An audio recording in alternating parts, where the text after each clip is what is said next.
Alhamdulillah, Bapak Ibu hadirin wal hadirat jemaah salat maghrib yang dimuliakan Allah Subhanahu wa taala. Kita bersyukur kepada Allah Subhanahu wa taala malam ini setelah sebulan kita libur.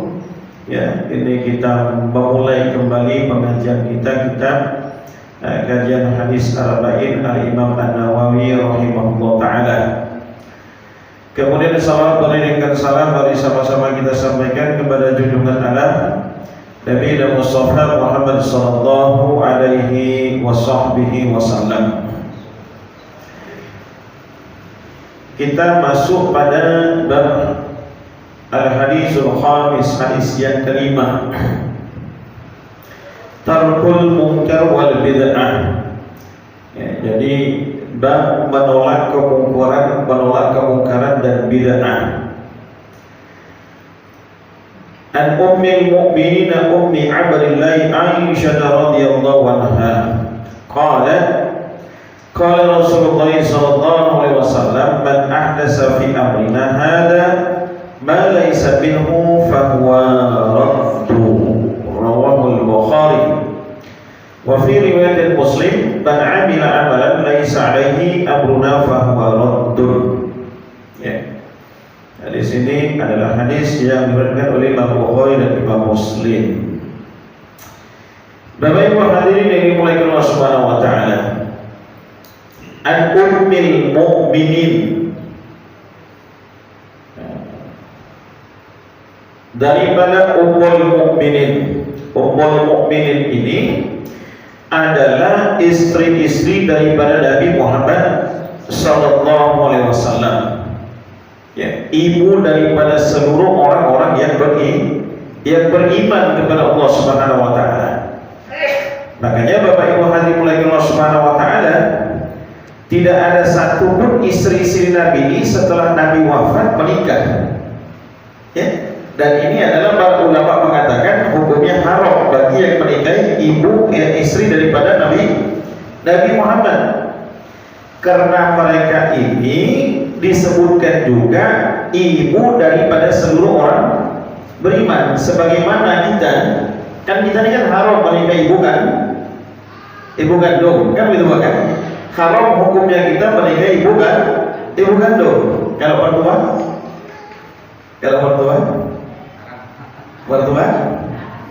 tergantung dulu. Misalnya kasus ada satu orang baru menikah nih, baru hijab dan qabul. Setelah hijab dan qabul, pulang ke rumah naik mobil sama istrinya. Di tengah perjalanan qadarullah eksiden kecelakaan yang mengakibatkan istrinya meninggal dunia. Meninggal istrinya. Kebetulan mertuanya cantik pula. Singkat cerita akhirnya menikah dia dengan mertuanya. Hukumnya gimana? Ada dua hukum ini. Yang pertama, kalau seandainya belum sempat dukhul boleh.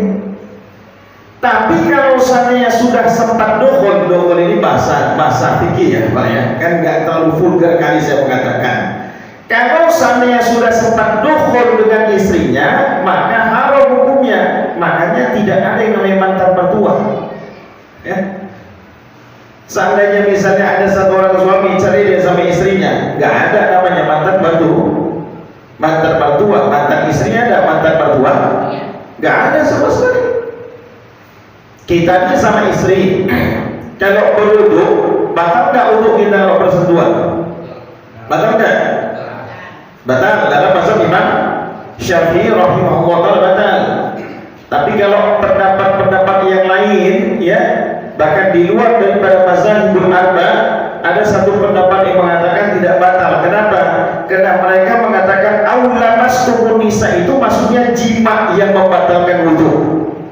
Tapi kalau kita dalam mazhab Imam Syafi'i batal. Ya, sama mertua batal nggak? Enggak batal. Ya.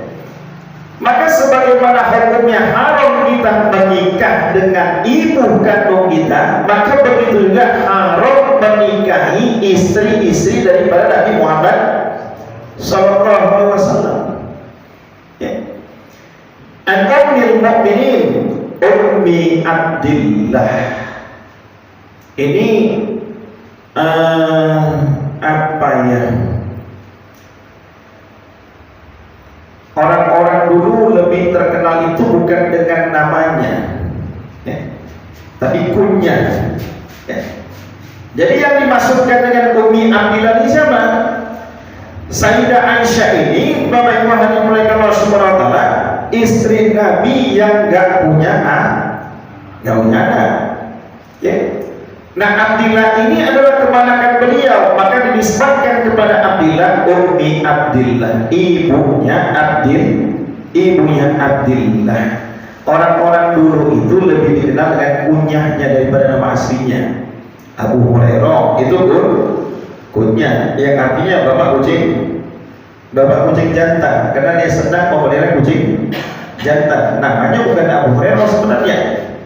Imam Nawawi yang menuliskan kitab Arba'in ini, Nawawi itu satu daerah di Damaskus Suriah.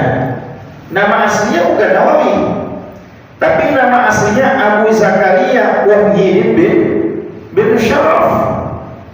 Dinisbatkan dengan nama tempat desa kelahirannya, maka disebut Imam An-Nawawi. Jadi orang-orang dulu tuh lebih terkenal dengan kunyahnya. Ya.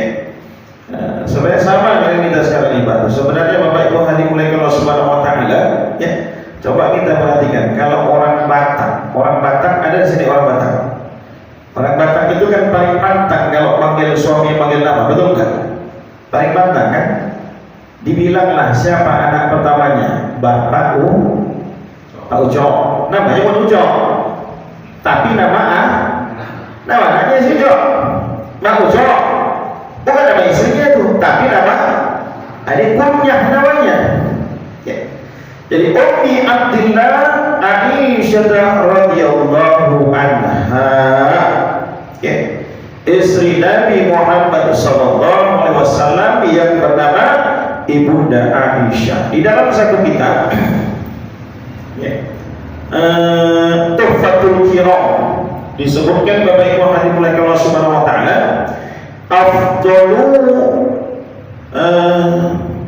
afdalu zaujatan Nabi Muhammad sallallahu alaihi wasallam ba'datul Khadijah Aisyah. Istri Nabi yang paling terbaik itu, yang pertama itu adalah Sayyidah Khadijah. Wa ba'dahu, dan sesudahnya adalah Ibu Aisyah. Wa hiya, dan dia adalah satu-satunya istri Nabi yang dinikahi Nabi dalam keadaan masih perawan, yang lainnya janda. Ya.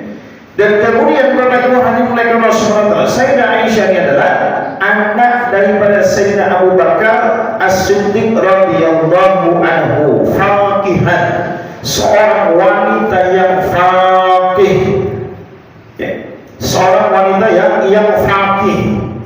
Tidak lebih Bapak Ibu hadirin muliakan Allah Subhanahu wa taala, para ulama mengatakan 1210 hadis itu berasal daripada Sayyidah Aisyah. Dia meriwayatkan tidak lebih daripada 1210 hadis. Ya. Dan kemudian Bapak Ibu hadirin muliakan Allah Subhanahu wa taala, Sayyidah Aisyah ini adalah orang yang banyak puasanya. Karena setelah Nabi wafat, kurang lebih beliau masih hidup sekitar 40 tahun.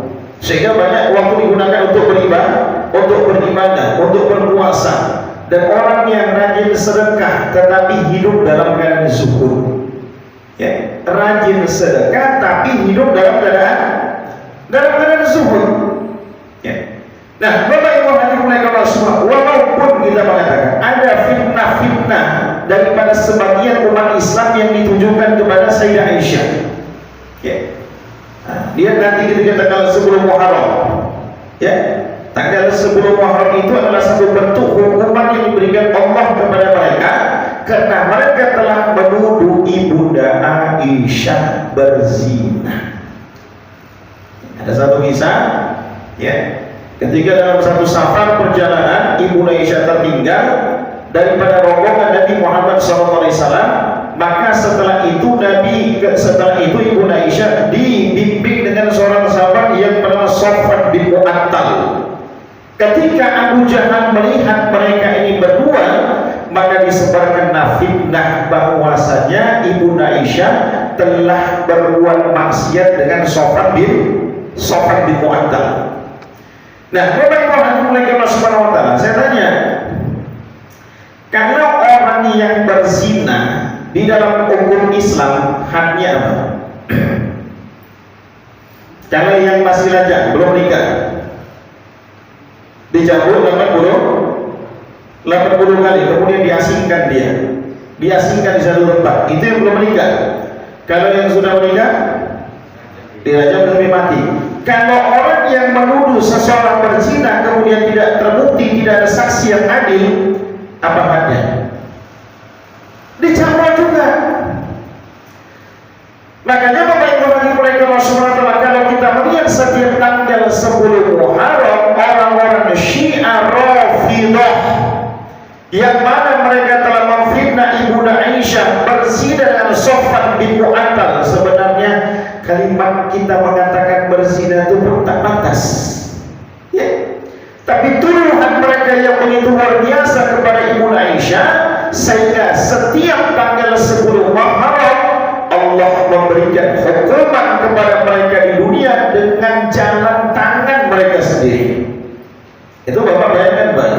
Semakin kuat cambukannya, semakin besar pahalanya. Itu yang menjadi etikat mereka. Dengan dalil untuk membela Sayyidina Imam maka yang mengusir. Semakin keras cambukannya, semakin membuat pahala mereka lebih besar. Itu nanti akan dilakukan setiap tanggal 10 Muharram. Ya. Nah, Bapak-Ibu Allah Subhanahu wa taala, tapi saya garis bawahi, ya. Sekarang kan kalau kita melihat ini kan sekarang ini yang lagi hebohnya apa? Perangkatan mana? Yang lagi heboh Iran sama Israel, kan gitu kan? Nah, kemudian ada satu sebagaimana Islam mengatakan, kenapa kalian bela Iran? Iran itu kan Syiah, Ali Khamenei itu kan Syiah. Syiah itu hanya ada Syiah Rafidah, Isna Asyara, Imamiyah, Zaidiyah.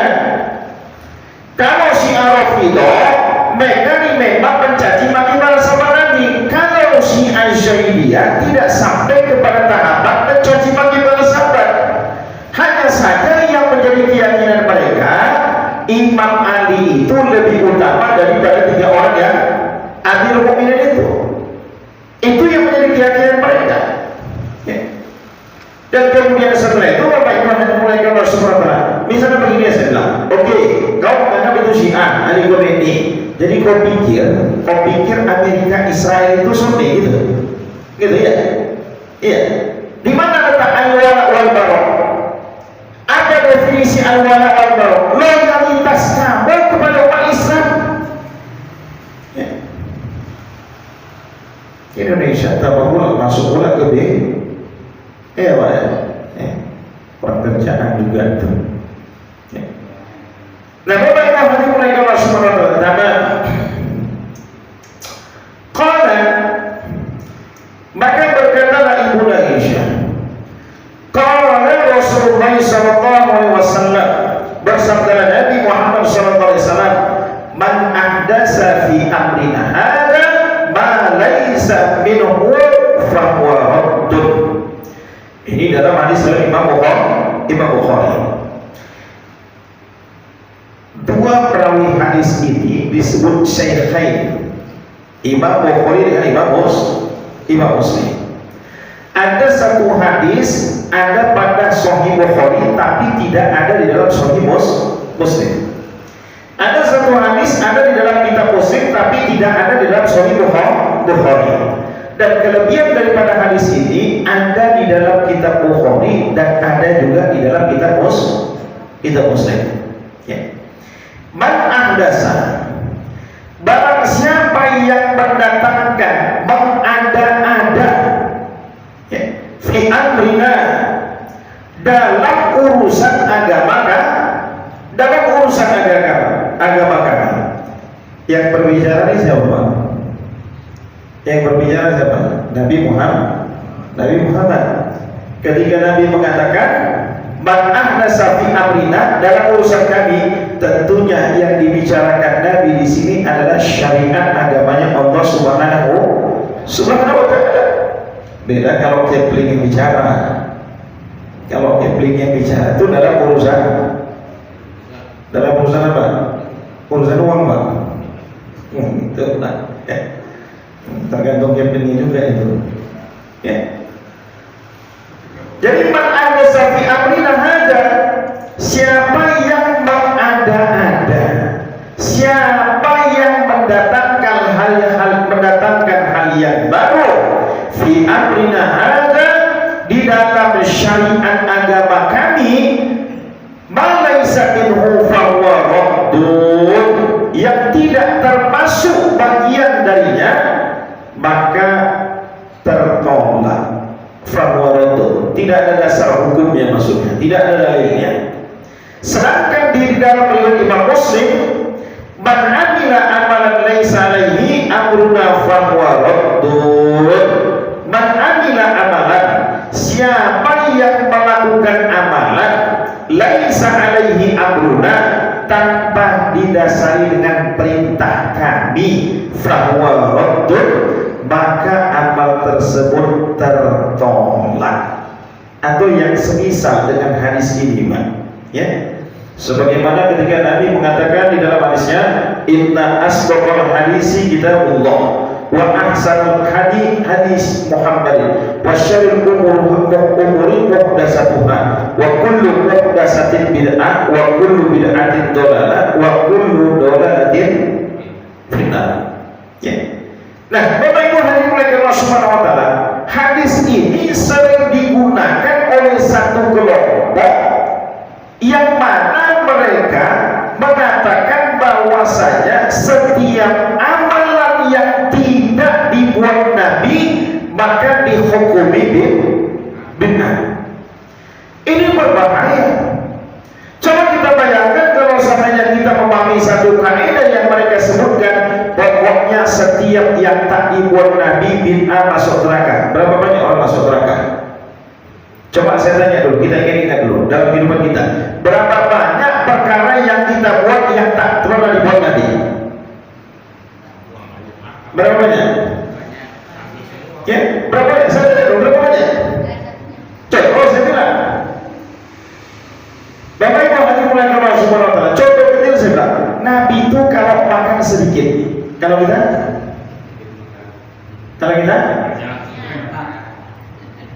sedikit makan. Ya. Nabi itu sedikit tidurnya, malam itu Nabi lebih banyak ibadah. Kalau kita, Allah jelaskan dalam Quran, tatajaffa junubuhum 'anil madaji yad'una rabbahum khawfan wa tama'an. Lambung-lambung mereka jauh daripada tempat tidur mereka. Yad'u rabbahum, mereka berdoa kepada Allah Subhanahu wa taala khaufan aw tama'an, dengan rasa takut dan berharap kepada Allah. Kalau kita lebih banyak ibadah atau tidur? Tahajudnya cuma ketika bulan puasa. Betul nggak kira-kira? Siapa tuh? Ya, tahajudnya cuma ketika bulan habis bulan puasa. Ya kan kayak ini kan saya tengok nih, setelah selesai bulan puasa, aku tengok di masjid-masjid semuanya tinggal pemain-pemain inti semua. Pemain cadangan mana? Mana pemain cadangannya? Makanya kan Bapak Ibu hadirin mulai Allah Subhanahu wa taala, kata Imam Bishr al-Harfi, bi'sal qaum la ya'rifuna ma illa fi Ramadan. Seburuk-buruk kaum itu adalah yang kenal ibadah kepada Allah hanya ketika di bulan suci Ramadan. Kata Sayyid Ahmad hafizahullah ta'ala, la takun abda Ramadan, kun abdallah. Jangan jadi hamba Ramadan, jadilah kalian sebagai hamba Allah. Fastabiru fima bada'ta fihi, lanjutkan semua amal sudah kalian lakukan di bulan Ramadan setelah selesai bulan Ramadan. Ya. Tapi biasanya faktanya kita melihat begitu setelah selesai bulan suci Ramadan di masjid itu tinggal pemain inti, pemain cadangan. Ya, maka aku banyak kuanjurkan itu di masjid. Habis Ramadan 1 Syawal main tulis di pintu masjid, papan pengumuman, kami BKM Musholah Hidayah setelah bulan suci Ramadan kehilangan jemaah sholat kami. Tulis namanya satu persatu, Fulan bin Fulan, Fulan, Fulan, Fulan. Bagi yang menemukannya, tolong kembalikan ke musholah kami. Tertanda ketua BKM. Gimana kira-kira? Gimana kira-kira? Hah? Cocok nggak, Pak? Ketua BKM nggak berani mulai. Asal jangan mulai ketua BKM juga jarang ke musholah juga ya. Nah, Bapak Ibu hadirin mulai ke Allah SWT. Jadi begini saya bilang, apakah setiap yang tak dibuat Nabi itu dihukumi bid'ah? Apakah kata-kata kulluh itu dalam persepsi pasar itu kita maknai dengan arti semuanya? Coba lihat di dalam Al-Quran surah Al-Anbiya ayat yang ke-30. Ketika Allah SWT mengatakan waja'alna minal ma' kulla hayyin syai'in, dan kami jadikan dari air itu sesuatu yang akan menjadi makhluk hidup. Ya. Kan menggunakan kata-kata kullu. Sekarang pertanyaannya secara terjemahan artinya waja'alna minal ma' kulla hayyin syai'in, dan kami jadikan air itu menjadi makhluk hidup. Oke, sekarang saya tanya, Pak, manusia itu tercipta daripada apa? Awal manusia tercipta dari apa? Min turab. Nabi Adam daripada tanah, ya. Nah, kalau kita lihat ada orang yang agak sunturuyu sedikit, ya, diajak sholat panas, mungkin tanahnya tanah garapan itu mungkin. Itu kata saya, ya. Adam daripada tanah. Kemudian setelah itu anak cucu Adam itu tercipta daripada khuliqa min ma', daripada setetes air mani. Mereka tercipta dari apa? Nur. Setan tercipta dari api. Maka di sini kita memahami tidak selalu kata-kata kulla itu dimaknai diartikan dengan seluruh. Nah, ketika Nabi SAW mengatakan kullu bid'ah dhalalah, setiap bid'ah itu sesat, tidak semuanya. Ya.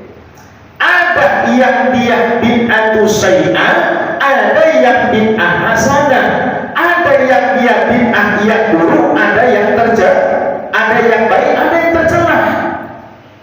Ya.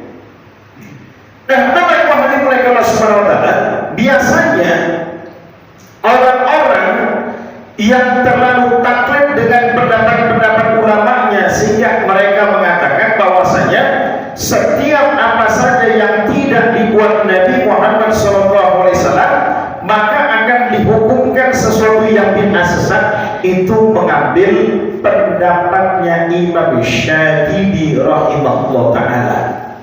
Ya. Tapi mereka membacanya secara setengah-setengah, karena Imam Syafi'i juga membagi bid'ah. Apa yang mereka pahami dalam kaidah yang disampaikan oleh Imam Syafi'i, muhtara'atun tudahi syai'atan syar'iyyah. Ya. Jadi muhtara'atun, apa yang dimaksudkan dengan muhtara'atun? Yang perlu kita pahami, Bapak Ibu hadirin mulai Allah Subhanahu wa taala, tariqatin, cara beragama, muhtaratun dahi syar'an syar'iyatan. Ya. Jadi muhtarat ini apa? Muhtaratun ini maksudnya Bapak Ibu hadirin mulai Allah Subhanahu wa taala mengada-ada,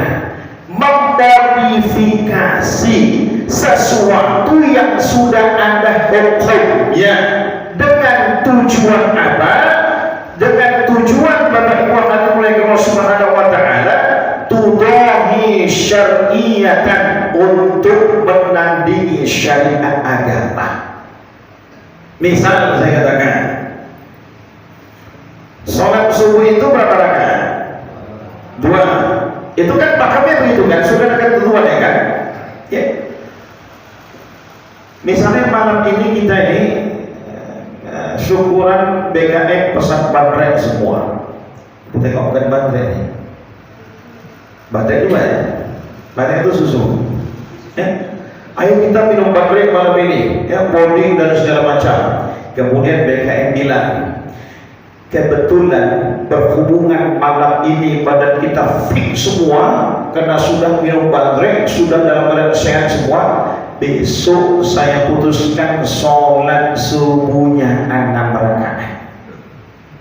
Ya. Ini namanya muhtaratun, mengada-ada tudahi syar'iyatan, untuk menandingi syariat. Ya. Karena ibadah ini sudah ada ketentuannya. Dari dulu sampai hari kiamat sholat subuh itu 2 rakaat. Atau kayak kemarin yang viral ketika manasik haji di Jawa Tengah sana, seorang yang menjadi pembimbingnya mengatakan nanti kalau berangkat sholat isya diqadha dan dijamak dengan sholat subuhnya. Ini mengada-ngada. Kenapa? Karena aturannya itu untuk menjamak sholat sudah ada pasangannya. Zuhur dengan asar, kalau seandainya asarnya dikerjakan di waktu zuhur, namanya jamak takdim. Kalau zuhurnya dikerjakan di waktu asar, namanya jamak takhir. Itu pasangannya. Kemudian yang kedua, pasangannya maghrib dengan isya. Kalau dia dikerjakan isyanya di waktu maghrib, jamak takdim. Kalau maghribnya dikerjakan di waktu isya, namanya jamak takhir. Kalau dia dikosor, maka namanya jamak takdim kosor. Subuh tak bisa dijamak. Ya. Jadi kalau seandainya kemarin yang viral itu mengatakan di dalam masa manasik haji, oh nanti sholat isyanya niatnya jamak dengan sholat subuh. Ini namanya bid'ah. Ya. Akan tetapi Bapak Ibu Allah Subhanahu wa taala, perkara-perkara yang memang diajarkan Nabi. Contohnya saya bilang, zikir itu diajarkan Nabi tidak? Zikir itu diajarkan Nabi tidak? Kan diajar. Ucapan subhanallah, alhamdulillah, Allah Akbar. Ini dari lisan siapa? Dari lisan Nabi Muhammad sallallahu alaihi wasallam. Ya. Ada satu orang, ya, ada di kalangan sahabat-sahabat Nabi yang miskin ngadu sama Nabi, ya Rasul, ini gimana ya Rasulullah? Orang-orang kaya semua sudah memborong pahala kebaikan. Yang naik haji orang kaya, yang umroh orang kaya, semuanya orang kaya. Kami ini dapat apa ya Rasulullah? Ya. Maka kemudian Nabi Muhammad SAW mengajarkan, kalau kamu selepas sholat, maka ucapkan subhanallah 33 kali, kemudian alhamdulillah salasa wa salasin 33 kali, kemudian setelah itu Allah Akbar. Ya. Nabi suruh ucapkan itu. Karena kemudian orang-orang kaya tahu, orang kaya pun ikut mengamalkannya. Yang miskin komplain lagi, ya Rasulullah, kalau begitu mana bagian kami ya Rasulullah? Mereka ngikut juga ya Rasulullah. Maka Nabi Muhammad SAW mengatakan, "Dzalikal fadlu minallah yu'ti man yasha." Itu adalah karunia daripada Allah yang diberikan Allah kepada siapa saja, baik dia orang kaya ataupun orang miskin. Ya. Kan diucapkan Nabi kan? Zikir ini ucapan subhanallah. Kemudian mereka mengatakan, iya, tapi kalau dibuat secara berjemaah hukumnya bid'ah. Yang menjadi pelakunya masuk neraka, sesat. tadi habis sholat maghrib kita zikir secara berjemaah, zikir secara berjemaah. Yang mengajak untuk memimpin zikir secara berjemaah siapa? Imamnya siapa? Saya. Kalau sebenarnya ini dihukumkan sebagai satu amalan yang bid'ah kemudian dikatakan sesat, yang paling pertama masuk neraka siapa? Mohon jawab. Begitu ditanya, kau kenapa Muhammad Ayub masuk neraka? Karena aku ngajak jemaah musholah Al-Hidayah untuk zikir berjemaah selepas sholat. Aneh, bro. Orang masuk neraka karena mencuri, berzina itu wajar. Tapi kalau seandainya ada orang masuk neraka karena mengajak jemaah untuk berzikir secara berjemaah, ini aneh. Karena seandainya dihukumkan seperti itu, berapa banyak orang yang masuk neraka? Saya tanya. Berapa banyak orang masuk neraka?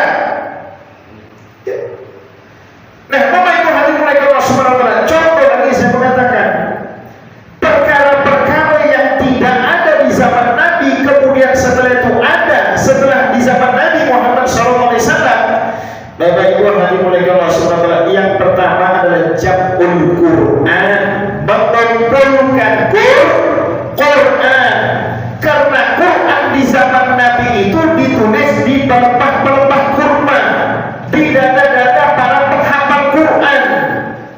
Tetapi Bapak Ibu hadirin mulai Allah Subhanahu wa taala, setelah pasca perang, kalau nggak salah saya perang Yamamah, ya, dan pada saat itu banyak para penghafal Quran yang wafat, yang meninggal dunia, syahid di medan jihad. Maka Bapak Ibu hadirin yang dimuliakan Allah Subhanahu wa taala, beberapa orang sahabat itu datang menjumpai Sayyidina Abu Bakar. Ya. Datang menjumpai Sayyidina Umar. Sampai akhirnya Bapak Ibu hadirin mulai Allah Subhanahu wa taala, kapan untuk pertama kali Quran itu dibukukan, dikumpulkan? Di zaman Sayyidina Utsman bin Affan. Datang menjumpai Sayyidina Utsman, disampaikan Sayyidina Utsman tenang. Kata Sayyidina Utsman, tidak akan mungkin aku melakukan satu perkara yang tidak ada di zaman Nabi Muhammad SAW. Begitulah ketakutan para sahabat. Tetapi setelah disampaikan alasan-alasannya, kekhawatiran akan hilangnya Quran karena begitu banyaknya para penghafal Quran yang wafat, maka akhirnya mereka datang kepada Zaid bin Sabit, seorang penghafal Quran. Zaid bin Sabit juga mengatakan berat untuk melakukan perkara ini, tapi setelah disampaikan alasannya, akhirnya Zaid bin Sabit setuju. Ditulislah Quran, dan di zaman Sayyidina Utsman cuma 5 mushaf, namanya Mushaf Utsmaniyah. Dan gak banyak, cuma 5 aja, Pak. Tapi pada saat itu mushaf itu, Quran itu dijadikan mushaf kita tanpa ada harokat, tidak ada kasrah, fathah, dhammah, bahkan gak ada titiknya sama sekali. Itulah mushaf Quran yang ada di zaman Sayyidina Utsman. Saya tanya sekarang ini, kalau seandainya Quran yang model Sayyidina Utsman yang sekarang kita baca, kira-kira kita bisa baca nggak? Tanya, bisa baca nggak? Bisa baca nggak? Nggak bisa baca. Sedangkan yang ada harokatnya saja pun kadang-kadang terbata-bata. Apa yang nggak? Apalagi yang nggak ada harokatnya, nggak ada titiknya, nggak bisa membedakan mana bang, mana nur, mana ta, mana sa, sama semua. Lantas Bapak Ibu hadirin mulai Allah Subhanahu wa taala, kapan penulisan harokat tersebut? Kalau Quran itu dikitabkan, ya, dikumpulkan, kemudian setelah itu ditulis menjadi satu kitab, itu di zaman Sayyidina Utsman bin Affan. Kalau diberikan harokat, yang pertama kali itu yang melakukan adalah Abul Aswad Ad-Duhani, wafat 69 Hijriah, dan itu atas perintah daripada khalifah, gubernur, ya. Jadi atas perintah daripada gubernur, barulah ditulis. Dan setelah itu Bapak Ibu hadirin mulai Allah Subhanahu wa taala dilanjutkan oleh Yahya bin Yammar.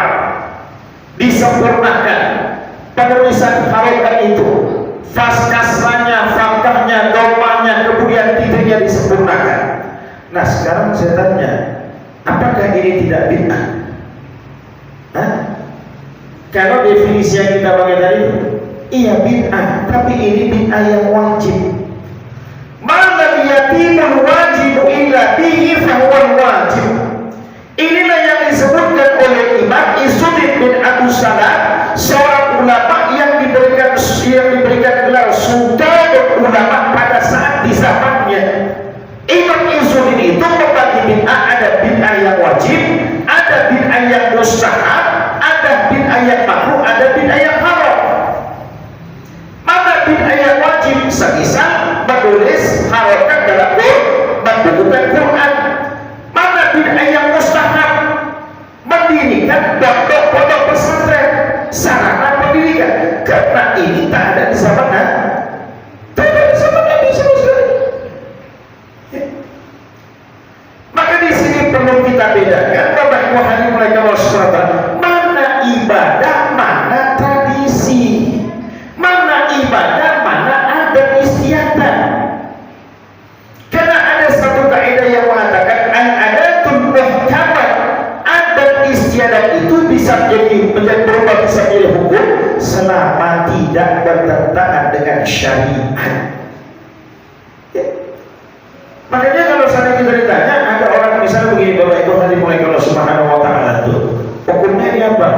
Oh, hukumnya bid'ah. Sejak kapan bid'ah itu menjadi hukum? Sejak kapan? Ya, kalau kita bicara tentang hukum, kalau perintahnya kuat, hukumnya apa? Hukumnya apa? Wajib. Kalau perintahnya tidak kuat, hukumnya sunnah. Kalau larangan yang kuat, hukumnya. Kalau larangan yang tidak kuat, tidak diperintah, tidak dilarang, hukumnya apa? Maka sejak kapan ini menjadi hukum? Makanya Imam Izzuddin bin Abdul Salam berpendapat bid'ah itu bisa masuk kepada yang wajib, bisa menjadi masuk kepada yang mustahab. Malam yatimul wajib illa bihi fahuwal wajib. Contoh, saya mengatakan kita ini gak akan bisa bangun tahajud tanpa menggunakan alarm. Salat tahajud itu hukumnya apa? Sunnah. Maka alat yang mendukung agar supaya tersempurnakan perkara yang sunnah tersebut, maka dihukumkan sunnah juga. Karena kita nggak bisa terbangun salat tahajud tanpa bantuan daripada alat tersebut. Sama semisal dengan tasbih juga. Bagi kaum sebelah dianggap orang yang zikir dengan menggunakan tasbih adalah bid'ah. Ini kan alat. Saya Ustaz, kalau zikir itu susah, saya tuh susah. Ya. Kenapa Bapak Ibu hadirin mulai Allah Subhanahu wa ta'ala? Semisal yang disebutkan Nabi itu, Subhanallah salasa wa salasin, Alhamdulillah salasa wa salasin. Itu kaifat zikir itu akan kita rasakan kalau seandainya dia tepat bilangannya. Apa maksudnya? Kalau seandainya bilangannya tepat. Ustaz, kalau udah habis sholat maghrib itu apalagi subuh, ngantuk Ustaz tuh. Imam tuh zikir Ustaz, aku zikir juga tuh. Allah Subhanahu. Tapi tak tahu aku berapa. Di tengah perjalanan 10 atau 15 ya, 10 atau 12 ya. Bingung ya Ustaz tuh. Ya. Nah, jadi gimana bagusnya? Maka pada saat itu afdolnya dengan menggunakan tasbih itu sebagai sarana untuk mengingatkan kita supaya zikir itu pas, tidak kurang dan juga tidak berlebih. Ya. Nah, Bapak Ibu hadirin mulai Allah Subhanahu wa ta'ala. Kemudian ada ungkapan-ungkapan, kalaulah seandainya itu baik, ya, laukana khairan, seandainya itu baik, maka tentulah telah ada di zaman Nabi dan para sahabat. Sahabat-sahabat itu solehnya gimana? Kenapa mereka tidak melakukan ini? Salam. Ya. Ini dari mana kaidahnya seperti itu? Makanya Bapak Ibu hadirin mulai Allah Subhanahu wa ta'ala, perlu kita pahami sunnah itu ada yang sifatnya qauliyah, fi'liyah, takririyah. Qauliyah itu yang diucapkan Nabi, Kemudian setelah itu fi'liyah perbuatan Nabi, takririyah. Nabi nggak buat, tapi tidak melarang sahabat. Maka dari situ para ulama beristimbat untuk menetapkan hukum. Contoh, Nabi punya seorang sahabat namanya Sayyidina Khalid bin Walid. Ya, ini diberikan gelar pedangnya Allah, panglima perang. Badannya itu habis sudah terkena tombak dengan panah, tapi Allah takdirkan matinya di atas tempat tidur. Satu ketiga, Nabi Muhammad SAW berkunjung ke tempat Khalid bin Walid, dan kemudian Sayyidina Khalid memberikan jamuan kepada Nabi. Salah satu jamuan makanan yang disediakan Sayyidina Khalid adalah satu binatang namanya dog. Pernah dengar Pak? Dog ini sejenis biawak dan tinggalnya di padang pasir. Dia berbiawak, tapi sejenis biawak, tinggalnya di padang pasir dan makannya tumbuh-tumbuhan. Kalau biawak makannya apa? Makannya apa? Makannya ayam bakar di rumah. Maling ayam. Itu biawak. Biawak hukumnya haram. Kalau buaya hukumnya ada fatwa Lajnah Saudi bahwasanya hukum memakan buaya halal. Kenapa? Karena menurut mereka buaya itu tinggalnya di air, satu alam. Kalau dia ke darat hanya untuk berjemur dan kayak betul aja untuk sama kayak ibu-ibu ini kalau memberikan lakop julukan kepada laki-laki mata keranjang itu apa Bu? Apa? Laki-laki buaya tanggung jawab nanti ditanya sama buaya dari zaman ya pokok buaya. Orang Betawi itu kalau nikah itu hantarannya itu pasti ada roti buaya. Karena itu simbolisasi buaya itu binatang yang paling setia sama istrinya selama dia masih di air. Kalau sudah keluar air baru jadi. Nah, namanya hati mulai Rasulullah. Maka disebutkan sama saya dan Sayyidina Khalid bin Walid. Nabi mengatakan, "Nah, Khalid, ini apa ya Khalid? Ini dong ya Rasulullah." Nabi tidak terbiasa dengan makanan ini. Ya, Nabi tidak terbiasa. Tapi Sayyidina Khalid terbiasa karena Sayyidina Khalid menghabiskan waktunya di medan jihad, di padang pasir. Nabi tidak memakan ini binatang, makanan ini